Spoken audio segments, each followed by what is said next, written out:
Nous sommes à Nice où nous participons à l'UNOC, le sommet de l'ONU pour les océans, qui tombe dans l'année de la mer et où il y a une participation de tous les territoires ultramarins, les territoires littoraux et une place particulièrement importante pour l'outre-mer français et encore plus pour la Guadeloupe et forcément pour le parc national de la Guadeloupe qui a en son sein une partie maritime.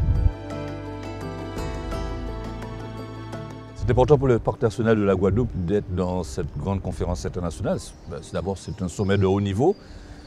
Premièrement, parce qu'on va faire part de notre expérience, de notre savoir-faire et on va pouvoir échanger dans un deuxième temps avec d'autres territoires iliens, insulaires, pour le fonctionnement, l'évolution de nos écosystèmes.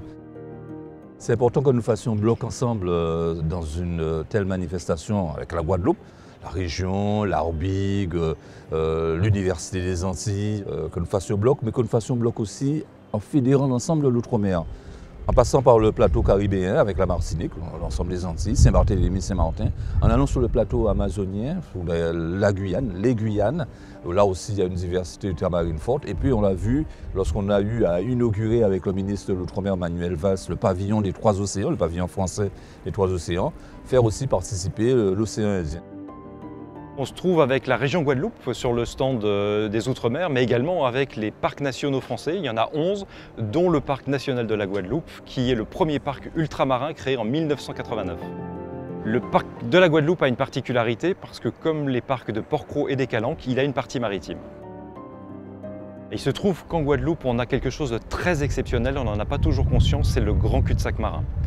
Le grand cul-de-sac qui se caractérise par différentes formations qui sont la barrière de corail, les herbiers, les mangroves, puisqu'on a différents types de mangroves, et la forêt marécageuse en arrière-plan.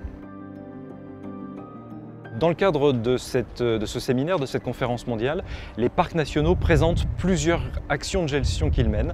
Le parc de la Guadeloupe va présenter la gestion et les actions et les spécificités du grand cul-de-sac marin avec la région Guadeloupe et va également présenter avec les autres parcs les problématiques de gestion d'herbiers sous-marins qui sont très exceptionnelles chez nous en Guadeloupe. Notre présence à ces conférences et les conférences que nous faisons nous-mêmes servent à rappeler l'extrême richesse que nous avons en Guadeloupe dans le grand cul-de-sac marin. Ça permet également de rencontrer les décideurs. C'est ceux qui vont décider la loi, qui vont décider la politique. Nous avons vu tout à l'heure la directrice de l'eau et de la biodiversité, qui est notre ministère de tutelle, avec laquelle nous avons à nouveau échangé sur comment le parc intervient pour préserver la biodiversité en Guadeloupe.